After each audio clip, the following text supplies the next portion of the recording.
Do I look like somebody who would, like, first of all, my toothpaste has a bomb in it. I get a, like, evil number in my receipt, and this lady, like, thinks that I'm, like, some crazy psycho and she needs to look through my bag. Hey everyone, so today I want to talk about my airport stories. I wouldn't say I'm really a frequent flyer, but I do go on airplanes kind of a lot. Probably about 4 times a year, which can be a lot to some people, and some people that's like, psh, I go 4 times, like, in a month. That's a lot. Now, don't get me wrong, guys, I love airports. There's just something that's, like, so exciting about airports. The people, the vibe, the smells, you know, the late nights, sitting in an airport, those uncomfy chairs, and waiting for your next flight. It's just an exciting thing. I don't know why I love airports so much. Airports, I love. Planes, not so much. Maybe I would love planes if they were more like the Old Navy commercial, or like, you know, famous people airplanes where there's like huge seats and tons of room and an actual aisle that you can walk through. Don't even get me started on that. Anyways, this is my airport stories, so let's not get into the actual airplane. So everyone gets a flight delay at least once if they're a frequent flyer, and sometimes you just get a flight delay if you're lucky and it's your first time flying, because you're the lucky one. Not really. My worst flight delay was probably New York when I was kind of like a little kid. I don't even remember, but I was delayed in the New York City airport. I think it was JFK Airport. I think it was the JFK airport for about 24 hours, maybe 12 hours. I don't know. I was a kid, so it was a really long time for me. And basically I just remember sleeping there and getting a headache because my mom decided to spray on every single French perfume that she could find in that airport. My most recent flight delay, it kind of goes along with a story. So I was in the Atlanta airport. I believe it was on my way home coming back from Orlando, Florida, and we had to stop in Atlanta. Not really a fan of the Atlanta airport just because I've had a few problems with our airport, basically changing terminals, changing things last minute. Wasn't a fun experience. Again, airport stories, always fun. Basically, I was hungry at the Atlanta airport, so I decided to go to McDonald's. So I get to McDonald's and I order my food. Hello, can I get a double cheeseburger and a medium french fry? Then I look at my receipt. Thank you.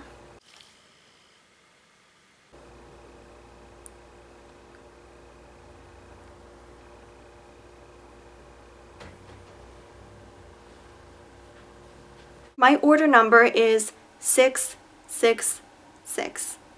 Guys, I'm getting chills just saying that number right now. Like, I feel like creepy. So after I got my receipt, I did what any normal teenager would do, which is basically I took a picture of it and I posted it on Twitter. Because that's what any normal teenager would do, right? Seriously guys, if you got a scary haunted receipt, wouldn't you do that? I think you would.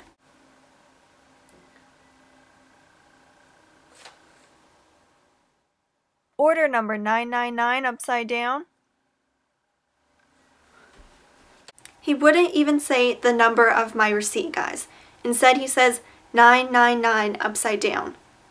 First of all, that took me a few seconds when I was looking at my receipt to be like, what? 999 upside down? Oh, that's me. Right here. So after I got my order and my food and I started eating, I showed my mom my receipt, and because she's foreign, she didn't really understand what the big deal was with those numbers, so I had to explain to her, Mom, these numbers are like haunted and we could die right now if I'm holding this receipt in my hand. This is a very serious matter, guys. Right after I sat down, started eating my food and my french fries. I remember those french fries. I remember eating those french fries. Then the lady behind me was like, you've got to be kidding me. Me and my mom were just there like, okay, what's wrong with this lady? And then she stands up and then she talks to some guy and she was like, our flight was just delayed 3 hours. Then I look at my mom and I just think, oh my god, it's the receipt. Oh my god, we're delayed because of my receipt. We're gonna die. Our airplane is gonna crash right when we get in there, and then we're gonna explode, and then all these bad things are gonna happen to us just because I got this stupid receipt and I wanted a cheeseburger. So my mom decides to talk to this lady, and then the lady goes to some man at a different terminal and he was like, we can get you a flight to San Francisco in about I don't know, it's probably like 45 minutes, and that flight is not delayed so we can get you there, because apparently she had to go someplace important, which is not really important for this video. I don't know why I'm saying it, but yeah, so lucky for us, we got on the other plane and we didn't explode. I'm alive. I'm here. Okay, first of all, that receipt is definitely haunted, and I know this because my flight was delayed, and yeah, it's just proven, okay? So next time you go to McDonald's, make sure you see the person in front of you, what receipt number they have. And if they are 665, you do not order, okay? You just don't order. You just wait it out, then you wait for the next person to go, and then you order. If you have ever flown in an airplane at all, you know that they have really strict restrictions on like liquid and ounces. I don't even know what it is. It's probably like 0.35 ounces allowed on a plane. But because of those super strict restrictions, when my bag was being scanned, some guy was like, "Excuse me, whose bag is this?" In a really scary voice, by the way, guys. It was really scary. And I was just there like, "Me?" He was like, "Come with me, miss." So this guy, who is a complete stranger to me, starts looking through my luggage, pulling stuff out, underwear, bras, clothes, anything that you don't want other people to see in your luggage, which is basically all your personal things. And I know clothes aren't really personal, but it still gets to me, okay guys? Bra strap is showing.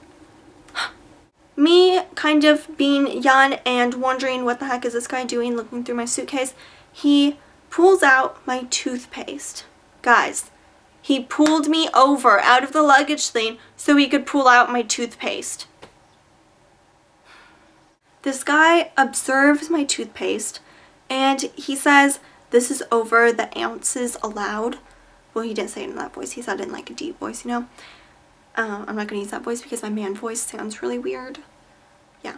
So basically my toothpaste was over the limit. And this was one of those toothpastes that you kind of like press a button down. It's a really cool kids one. And you press the button down and it like squirts out. I only had about this much toothpaste left in that container. Even though it was like, I don't know, like a 5-ounce container or something. It only had like 1 ounce left inside. And the guy was like, "We're gonna have to throw this away." And I was like, "Why?" "Because this could be a bomb, miss." He thought that I had a bomb in my toothpaste.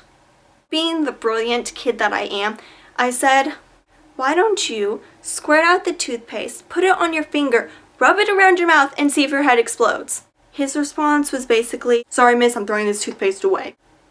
There you go. All this over toothpaste because he thought I had a bomb in my little 1 ounce left of toothpaste. Just toothpaste. How was I supposed to brush my teeth? After that, I had to use my mom's toothpaste the whole rest of the trip. I couldn't use my bubblegum toothpaste. No, because that could have had a bomb in it. So this story, I remember it like it was yesterday. It was the summer of 2009. I was in the airport of La Paris. I don't even know what I'm doing right now. Basically, it was in the Paris airport, Paris, France airport. And this airport, oh my god. Okay, first of all, when we get there, we go through we go through check-in, we get our luggage checked in. We do whatever you need to do in airport places. Don't really know. We were like almost to our plane, almost like getting our luggage scanned and whatever. Then the power goes out.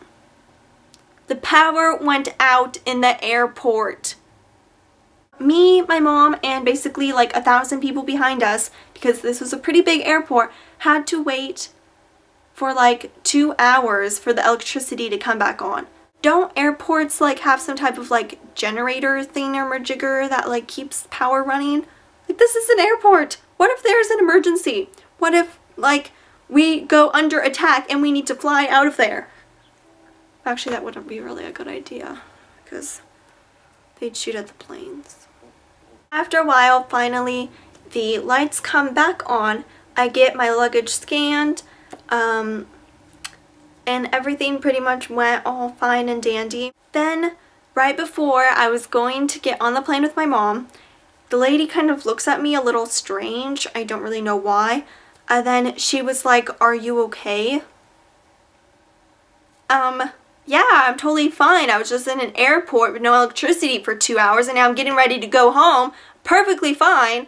And this lady just like wants to see what's inside my bag. Do I look like a crazy person? Don't answer that. But do I look like somebody who would, like, first of all, my toothpaste has a bomb in it. I get a, like, evil number in my receipt. And this lady, like, thinks that I'm, like, some crazy psycho and she needs to look through my bag. This lady takes me off to the side. Remember, we are in the line that goes into the plane. She wants to take me off to the side, and then in front of everybody, she opens my luggage and basically just starts looking through my stuff. So she looks through my stuff, pretty much unpacks everything. All my belongings are pretty much on the floor while she's looking through my luggage. And then she was just like, "Okay. Okay. Like, you just completely took everything out of my luggage and then you're like, okay, you're free to go on the plane now." What? Like, this is insane. Like, what? Guys, I don't even know what the heck was happening right there, but basically I had to refold everything, put everything back in my suitcase, try to get everything to squeeze inside. And if you're a girl, you know how difficult that can be, trying to reorganize your entire suitcase and making everything fit again. I hope you guys enjoyed this video, and I will hopefully talk to you guys soon. I have no idea. It's raining, man. I only had like this much